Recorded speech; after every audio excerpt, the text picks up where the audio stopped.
Ebizibu bya Man U bingi. Fernandes y'omu ku captains ba United abatajja kwogerwako birungi. Totuma oba abamu tebamuwulira buwulizi ate naye yennyini olumu asamba nga atayagala. Bizibu United byeyina leero ng'omupiira gwanca ekisenge kyonna abasinga balwadde naye nga tonnagenda na by'abalwadde n'okusamba basamba bubi ate tebalina na combination. Omutendesi wo kya coaching ne kirabu bwefaanana ebyo byowulira nga bagamba nti bwe boogera obwogezi nti Guardiola otegera omanisi kyesamba bwe boogera nti Jurgen Klopp otegerawo kati nakuzibe boogera nti Arteta otegera Arsenal kyesamba naye bwe bagamba nti Ten Hag type y'omupiira osooka n'ogyebuuza. United yakubye Liverpool mu FA naye ate basooka kugwa draw naye season ewedde Liverpool yakubako United goal 7 kati ku mupiira ogw'enkya possibility ya goal 7 naye ekola ki esoboka chances ezisinga ziri mu side za Liverpool. Kizibu nnyo olaba United ng'eguwona wadde abawagizi ba Arsenal bandyagadde United ekibakolere. Man U teyina ba leaders. Edda nga United ekyalina amaanyi yalina omusajja captain bamuyitanga Roy Keane nga Roy Keane nga Ferguson atuula eri waggulu n'alya babbowe nga Roy Keane Ferguson bwe walabanga ng'avuddeyo waggulu mu butebe gy'atuula n'ajja ku touchline ng'abazannyi bakitegeererawo nti kati akaaye United tesamba nga ttiimu. Ekisinga okukwewunyisa mu luzungu mu Luganda United kitegeeza kubeera wamu naye oyinza okugamba United is disunited. Omupiira mulina kukulira mulumbira wamu oba mudifendinga wamu naye mu United oyinza okulaba nga Kobe Maino ne Casemiro nga bagoba naye nga Fernandes akutte mu mbinabina. Omupiira egwetaaga okuwangula. Omupiira guno gulimu ne element ya Liverpool okuba nti bali mu kusiibula kooki waabwe Jurgen Klopp agenda ku end. Mulimu ne element y'okubeera nti on paper nga basamba wali Liverpool yesinga ne guli ogwaggwa 0-0 Man United gwe yakuba kibaasi walaba nga Liverpool yasuba chances nyingi. Ebizibu bya United bingi byendowooza nti biyinza okuba tebigenda kubeera solved this season. Waka mwesigadde nze kyebando wagenda okubeera endongo tondeke waka hidi special hajaruna mbiru King Saha Spice Diana Twin Smile Inikandi Nuela Kaima Shafik Mary Hats Tumbetu Kenjike Katabaniko Katsebo genda kwaka mwesigadde nze kyebando kuruna kulwaidi okuyingira shingo mtwalo gumu ordinary mtwalo 2 TV mtwalo 5 ate meza ya mtwalo 5 kale musale leko nobwana bu maintenance free kulabika bulungi kwesamu sente nabushanana tokane bugwa ku musajja biru byanza tondeka waka Really special. Akamwesi Gardens and Chevando. Hey, Wagidwa. Biva Organic, Skypins Tours and Travel, Good Color Solutions, Vintage Events, Lugavis, Senganamuga, NTV, Nespark TV. Media kwori amanya kalulumu na mutebe tuli wano ku Galaxy mu bazinyi.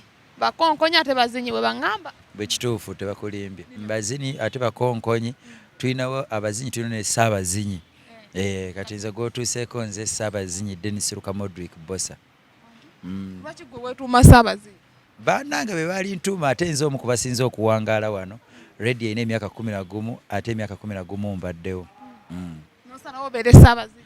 Baali ntuuma ne Nimrod ne Mayiga oyo agenda kulifuna essaawa yonna. So nze ne Nimrod litojjo ffe bamu ku baatandikirawo Madija bati emyaka 11 ku Galaxy era weetulina kati. Watwogera ku byemizannyo gw'omu ku basajja bagamba bayita enjasabiggu mu paati eyo. Kituufu nnyo mbiruddemu ate ekyenjawulo ekiriko nti mbikola mu print 3 oli munnamawulire naye abamawulire baawukana waliwo bayita aba radio oba aba electronic aba TV n'abawa olupapula. Kati ndi muwandiisi mu Daily Monitor ndi analyst ku omumuli gw'emizannyo ku NTV ate ne ku Galaxy era nkolako so ndi across wonna kati n'ebino ebyammwe ebya YouTube ate nabyo ngenda biyingiramu ne ku social media yambeereko so ndi muntu ali across wonna mbuuza bya radio byaki presentation mu forms ez'enjawulo. Tutandikirawo naddala ku byemizannyo. Mbadde njagala nnyo nze okutandikira ku kyabaddewo ejjo mu nsika y'ebyemizannyo tutandikirawo wabirabye otya?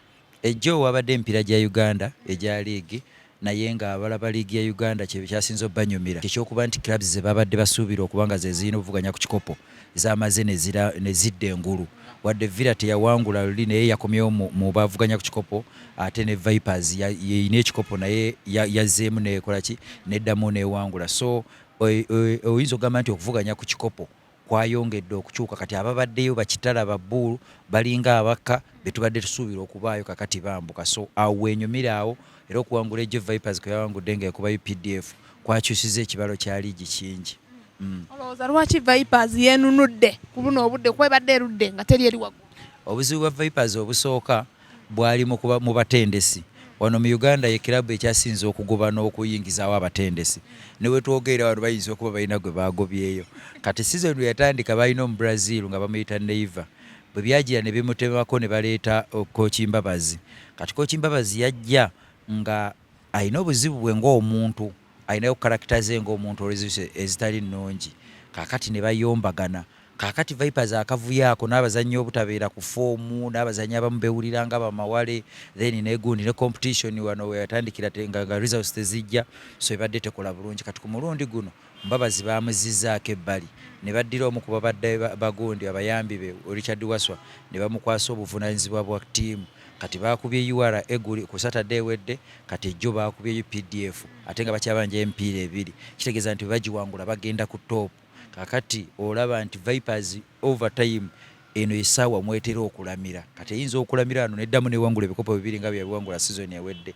so ogenda okulaba nti balamye mu ssaawa entuufu ate osuubira bwe batandika okukolera yemu ku teams wano e Uganda esobola okuwangula emipiira ng'ena oba etaano tekitera kulabika mu liigi ya Uganda kilabu wangula emipiira etaano non-stop so ye ekisobola kasuubire teyatulimbye bulimbi nti ekomawo naye kati ezuukuse kuwangula kwa Vipers kulinayo kuyambira ddala Uganda Cranes nga yo kujjira mu ssaawa nga Cranes eri mu kwezimba coach Paul Puti akyategeka ttiimu mwagirabe bwe yagenze Comoros n'egikuba goals 4 n'emala n'egwa draw ne gundi ne Ghana naye ekiriwo nti abasambi ba Vipers emyaka egiwedde naddala Vipers erina ebikopo 6 ebya liigi kuva ebikopo byonna 6 ebwangudde okuva 2010 paka kati myaka 14 Vipers gwe gubadde ng'omugongo gwa Cranes oba olikyayita bedrock obanga bola mu Bungereza Man United waliwo ekiseera kyeyaliko kati ssaawa zino Arsenal ne Man City wabeerawo ekiseera nga mu kirabu mu ggwanga ey'amaanyi ng'eweereza abazannyi 5 ku 8 ku national team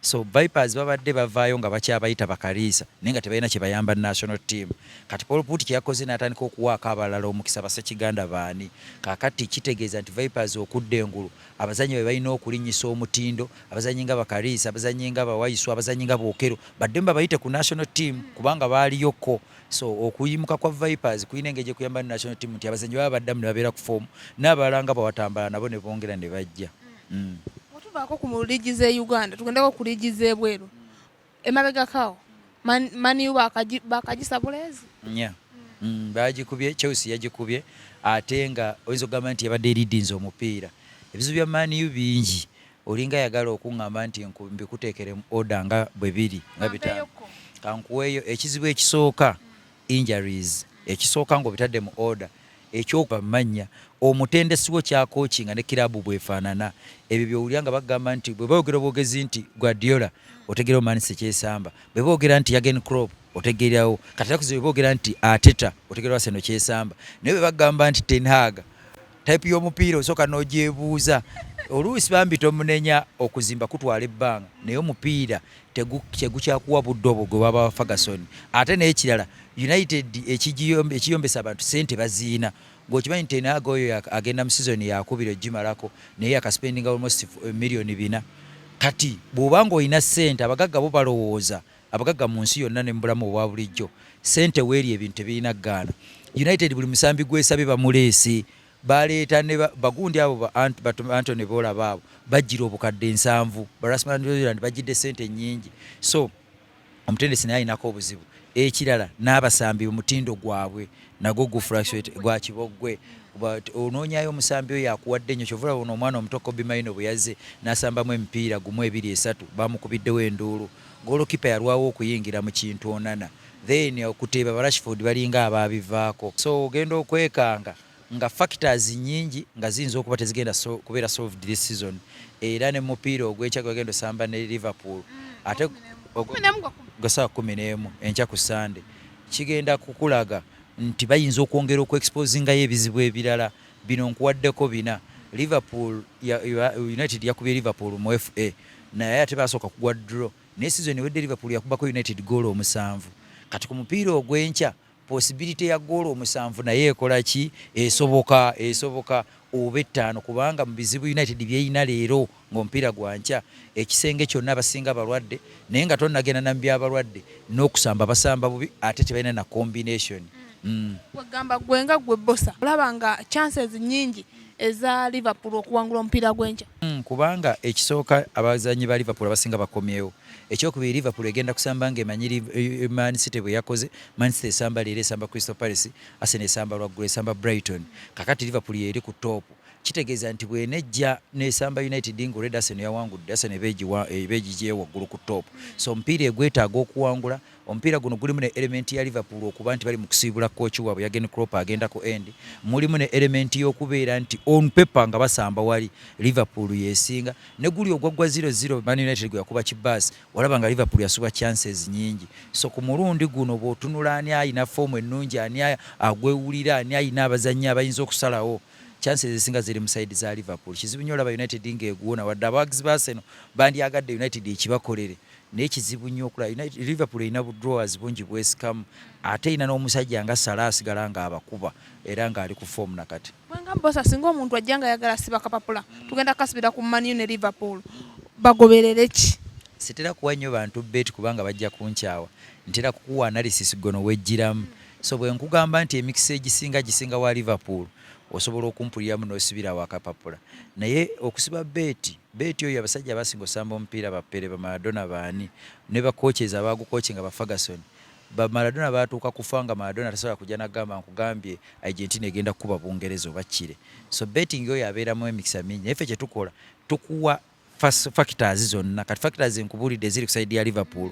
Ne nkugamba balina omutendesi omulungi, ne nkugamba etiimu ezimu kuzisinga okulumba, ne nkugamba record bwe zibadde emabega, ne nkubuulira ne kiki baagala. Kati gwe osobola okukozesa ekyo ne nkubuulira nti United mu kankikufunzize bwe nti tiimu esinga ekisenge ekibi egenda kufesinga tiimu erina ataaka ennungi. Era tonategeera mupiira gye gwesulikidde. Gwesulikidde ku Liverpool mbigambo butereevu nnyo. Bosa, okusinziira gwe nga woyogedde mbuno Liverpool erina emikisa mingi nnyo okuba Man U, ng'ate emabegako wano jjukira Man U yabadde ekulembedde Chelsea nejja n'egiyunga. Kyogamba egenda kubanga edda mu biwundu byalo. Waliwo ebimu bye batannakyusa. Omupiira oluusi tokyusiza overnight n'okyusa. Bw'obeera n'obuzibu ebiseera ebisinga kitwala ebbanga obwa dressing. Emu ku ebyo byaleetedde United okubanga bagigatta omupiira gwa Chelsea n'okugiwangula kyavudde ku kubeera nti manager yakoze substitutions ezitabadde ennungi, naddala ey'okugyayo Casemiro wadde yagambye yabadde alinamu injury n'aleeta McTominay. Then ekirala Man U terina ba leaders. Edda nga United ekyalina amaanyi yalina omusajja captain bamuyitanga Roy Keane. Nga Roy Keane nga Ferguson atuula eri waggulu n'alya babbowe. Nga Roy Keane Ferguson bwe walabanga ng'avuddeyo waggulu mu butebe gy'atuula n'ajja ku touch line ng'abazanyi bakitegeererawo nti kati akaaye okwesasira nga kuva nga buli omu alwanirawo. Naye nga ku kisaawe nga Roy Keane abeerako n'akola ebintu by'abakooki, gugenda wano kati otunulya goolo namba nnya gye bakuba United ebakutula Chelsea gye bakuba ekulagira ddala obunafu okubulawo kw'omukoogo ndi kwa leader. Batandika omupiira mu kkoona mu ddakiika ya 10 ziri zibongeddemu nga ziggwayo. Batandika omupiira, in fact yabadde kiike kumpi esembayo. Enzo Fernandez atandika ekkoona aliweereza Kolpalma wano ku box ng'ali yekka. Teri yatuma muntu nti dduka okole ki omakinge Kolpalma. Nenga Kolpalma yakamala okubakuba agenda shooting nga tewaliwo amukoze ekyamukuteko. So gundi Fernandez y'omu ku bakaptains ba United abatajja kwogerwako birungi. Totuma oba abamu tebamuwulira buwulizi, ate naye yennyini olumu asamba nga atayagala, ate olumu bamumma omupiira ate naye n'asuula eri emikono n'anyiiga. Mu bakaptains ba United ababaddewo be tulabyeko ng'oggyeko Keane, Gary Neville oyo ne Ferdinand ne Vidic yali musajja Musabia ono mu Portugal ko ono Fernandez mu Portugal. Naye yajja ng'olaba alina omutima nga gulinga gwa Bangereza. Vidic yali asobola oteekawo omutwe gwe kati nga gundi we ya shooting ddaawo gole ey'okuna ng'asobola oteekawo omutwe wa Kiriko Palma n'agutomera. Naye bonna olabanga abakufu. Kati then ekirala ne moralo mu ttiimu yaggwamu. Kati ekifo United mweri yese erwanira egende mu top 4. Ekyo abantu ideally kibandyagadde oba United n'erinnya lyayo bwe erina okubeera ya mukaaga naye yagala genda mu top 4 wali Aston Villa waliwo ne Spurs. Naye tebasamba nga ttiimu ekyagala. Ebintu ebyo byawudde. Baagala okugenda mu top 4 b'ekitiibwa gyabwe gye kiraga kubanga ettiimu ekyasinze wangula ebikopo bya Premier League 2. Naye okweyisa ku ttiimu ku gundi tebeeyisanga ekyo. Kati then ekirala ekimu ku byabaleetedde obuzibu be basambi abamu abayina attitude ez'enjawulo. Omusambi gwe bayita Anthony, manager yamuleeta yali amukoochinga mu Ajax. Bwamuleeta yamuleetera ssente nnyingi. y'omu ku basambi abamwokyezza abagizi bamuvuma bamujjukiza omusambi gwe yaleeta. Anthony alina karakita z'aba Brazil. Omubrazil wali business yajja kujja ayagala yanyumirwe yeesaleesale. Kati Anthony oleete eno penalty ate n'oteeba. Kati mupiira oba totuyambye. Y'omu ku bazannyi abatayambye United. Naye ate bambi kooki yaba alina omutekamu okujustifyinga ssente ze yamuleeta. So waliwo abasambi United tesamba nga ttiimu. Ekisinga okukwewunyisa mu Luzungu, mu Luganda United kitegeeza kubeera wamu. Naye oyinza okugamba United is disunited. So mu mupiira yeeyawula. Kati mu mupiira ogw'ennaku zino kizibu nnyo okuwangula omupiira ng'oli disunited. Mulina kukolera mu kyovula wakati Arsenal bwesamba nga Man City yajja ku guno gwedde ogwa 0-0 nga bonna badefendinga nga Gabriel Jesus striker ne wamulabanga mu namba 3 ng'olabanga gundi olaba akubeeri mu wingi ng'agenda Bukayo Saka ngadde ddala paka mu namba 2. So omupiira mulina kukolera mulumbira wamu mudefendinga naye mu United oyinza okulaba nga Kobe Maino ne Casemiro nga bagoba naye nga Fernandes akutte mu mbinabina. Wali ku press esooka Hoyland bw'aba pressing oba ne Rashford ne wano mulina okuba nga mugaseeko ogenda olaba alina okuteekawo secondary press tagitaddewo. So ebizibu bya United bingi byendowooza nti biyinza okuba tebigenda kubeera solve this season. Kakiri kyo badde obuze ekya title race bwefaanana. Eno ze zimu ku title races zigenze ezinyumye ennyo. Naye tubadde tubeera nazo myaka gino egiwedde 5 Liverpool gyebadde evuganyaamu ne Man City. Naye ekyenjawulo eno ya ttiimu 3. Man City yagala ekikopo kyakuna ekya liigi eky'omuddiringanwa. Naye bulijjo gubadde mulimu gwa Liverpool. Yagenda Klopp byabadde asiibula ng'agamba agenda season ng'eweddeko. Yagambye enkooye njagala kuwummulamu. Akozesezza amaanyi mangi. Ng'okimanyi ki Liverpool mu yafunako points 97 n'etawangula liigi nga Man City erina 98. Olala neefunako points 92 nga Man City erina 93. Ng'akulaga amaanyi gagobe naye ng'omusajja agaanye. Edda mu 2000 nga zitandika Ferguson yanga avuganya ne Wenger yawangulanga ekikopo ne points 71. Naye kakati competition ya maanyi kati ekiyambye Klopp leero Man City oba essajja oba liwandiise li dictator leero taligoba bwomu leero ayina amugoberako. Kakati singa tubadde mu setting nga Arsenal babivaako ba Man U singa kakati Liverpool ali omusajja amutwala naye kakati wano Liverpool wabanga asumagira nga Arsenal agolokoka. So kigenda kubeera tight nnyo ndowooza omupiira gujja salibwawo ku lunaku olusemba kubanga n'olunaku olusemba lwennyini buli omu alina emipiira giwandiise nti mizibu. Arsenal asembesa Everton, Liverpool asembesa Wolves, then Man City alina gwasembesaayo naye. Kizibu nnyo omuzungu kyayita too close to call nti ne Guardiola yagambye asabirira alabe nga Man U ne Arsenal bakola ki basuula. Yasabirira Liverpool ne gundi basuule. Eno essaawa gye bayita buli omu agobe gigye. So teriiyo muwanvu enough asobola kugamba nti bwati walaba endi bwekoma. Naye gwe ky'olina okumanya in between now ne end buli omu alina kugoba gigye. Naye waliwo kafakita akalala lwakuba kayinza olabika nga akatono. Kafakita ako ke bayita aka Champions League. Mu ttiimu ne Liverpool naye era ekyali mu Europa. Ttiimu zonna ezigoba ekikopo kya Premier League zikyalinayo eziwandiise European engagements okubeera mu Champions League. Arsenal midweek egenda kusamba Bayern ate Man City egenda kusamba Madrid.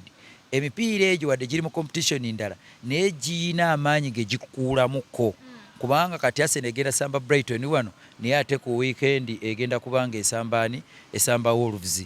Kakati kitegeeza nti makati abazanyi balina okuwa performance yemu ku Brighton leero ku bawangula ogwa Bayern ate bawangule n'ogwa weekend ogujja. Ebiseera ebisinga tekiba kyangu. So singa Arsenal ebadde mu kikopo kimu midweek yandibadde ewummudde. Kati ekyo kiina okuddayo ne kikugamba nti oyina squad depth abazanyi nga tiimu esooka bwebeva waliwo addawo. Kakati awo kati ekirungi nti zonna mweziri kubanga ne Liverpool naye eri mu Europa egenda kusamba. Kati ekyenjawulo ekiriwo nti Liverpool ejja samba lwakuna ateddemu ku weekend.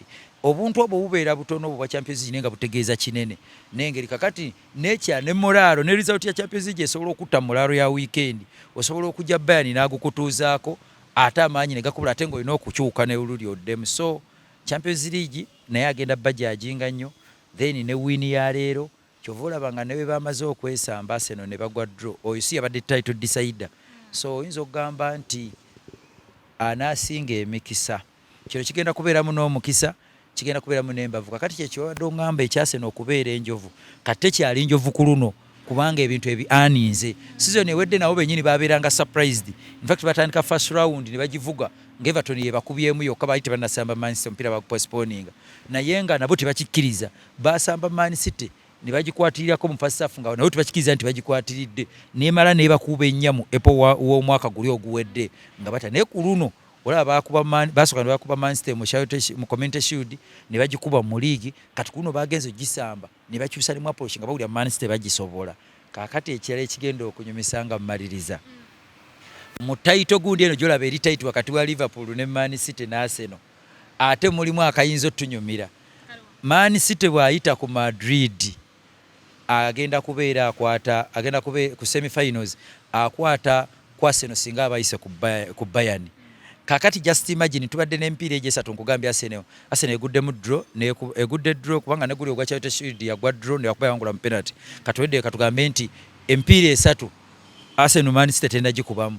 Kakati just imagine singa semi-finals za Champions League jijja nga Arsenal ejjemu Bayern nga ne Man City ejjemu gondi nga ne Man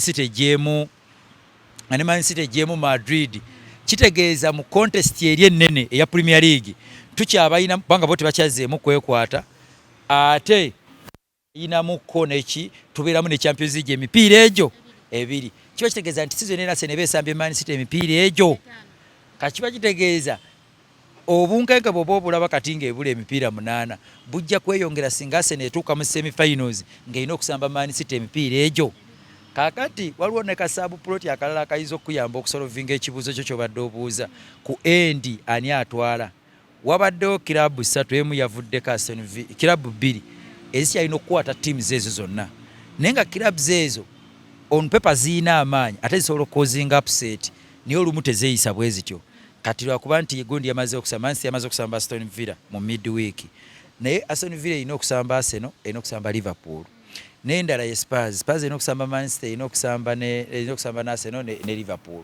Kati tulowooza kirabu ezo babavuganya ekikopo bwe baneeyisa ku club zebbiri wadde Man City yamuggyemu Arsenal kati Arsenal mbadde nkugamba ekwata Aston Villa wiiki ejja kaakati awo wewali enneeyisa ku ezo club zebbiri enneeyisa bwe tunaalwa mu Champions League ne tusanga mu semi-finals enneeyisa buli omu gyasigaza then n'abasambi bwe babayina kaakati ekisinza okunyumira side ya Arsenal nti abazanyi baabwe bonna babadde abalwadde bakomyewo season eri bwe babeeredde enjovu kyabadde reverse abazanyi baabwe foomu abamu yabula abamu ne balwala mwe mwali ne basalibba okulwala kati kusaidia ya Man City nayo oyinza okugamba nti nabo abaayo bwe bali n'aba Liverpool bakomyewo kakati mbufunze kibayita title race enyuma esobola okugenda either way. Nga tumaliriza liigi eno ebula emipiira 8 eggwaddi ye ne bana abazanyi abantu manye emabega baguza abazanyi bangi tiimu zino ez'enjawulo naye nga ate bonna babafiirira bakola bu ekisooka abazanyi basala bulijjo then n'ekirala nti abazanyi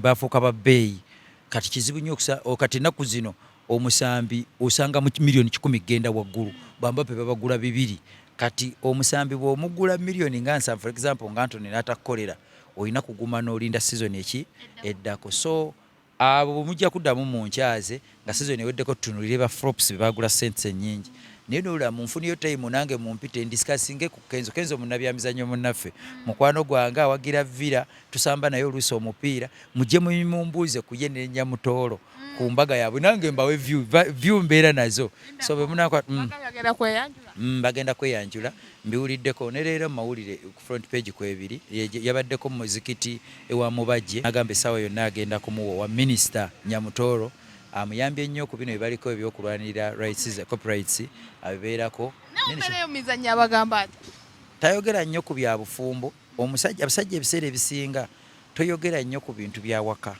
naye mwogera ku bintu ebirijje no mu bintu ebyokwegatta n'ogamba nti oba omukyala alina nnyaasi abeera bw'ati ebyo byemukomako naye ebiri private osanga oli omusajja ajjayo ebiri private n'abenyumya kiba kisajjasajja naye munyumya ku bintu owa nnyaasi omuwanvu owagundi bwe mutyo byetunyumyako. egenda komekereza dya ne Ibrahim ekomekereza mu May so tuli mu koona erisembayo erya liigi liryo koona lye bayita tosumagira naye essaawa zino oyinza okugamba nti buli omu ku basatu asobola okubeera champion era aba asaanidde naye nga kiyinza okugamba nti kiyinza okunyuma ennyo singa Arsenal bawangula kubanga batwala beewangula kubanga bakikoleredde bakoze improvements z'amaanyi ate ne future olaba nga akoze ateta awezezza emyaka kati ena nga full coach. Buwangula ekikopo kya ligi kino ekiri competitive, ekisooka nga ovaasinga omuntu gw'oyinza okuyita nga ticcawo mu Guardiola, ekyokubiri ng'ovaasinga ttiimu ezirina ssente nga Man City, ekyokusatu ng'ovaasinga ttiimu ey'ebyafaayo nga Liverpool era ebikopo bya ligi 19, Arsenal era ebikopo 13, Man City kati yawezezza 6 eringa muzinga 7. So ogenda okulaba nti Ateta bw'aba kwaba abasatu nga yawangudde abakikoze nga kikoze mu ngeri yabyewuunyo nnyo. Mwaka abikikoleredde mwaka gwa kunanga full coach naye avuganya ne master we ate abasajja nga balina ssente ate ng'ogamba nti obunkenke bw'amaanyi. Mubeere bulungi mweraba naye nga temwerabira ku Idi special tulwalire kwa Kamwesi Gardens Spark TV ebisoddemu ensimbi evujjiridde ate Spark TV omanya namwe mutaddemu era naffe tuba tutaddemu ate nange esaidi eri mbeera mukozi wa Spark so nange muntegekere enji gye tujja beera naawe nange ku Idi yalwa kumeka Idi enzo okubeera ku Lwokusatu oba ku Lwokuna eri awo tujja kujja oba ku Lwokubiri oba ku Lwokusatu awo tujja kujja tusiibuluke tujja beerayo abazinyi bonna ngenda bayita mubakkiriza okujja abazinyi bakkirizibwa ne King Saha gyali ne King Saha naye muzinyi kyali wamwenye wano muzinyi muzinyi naye Spice Diana naye muzinyi muntu wamwe wano tujja ne Liitojjo tugenda mumuleeta Liitojjo naye muzinyi muzinyi basaabazinyi mubeere bulungi mweraba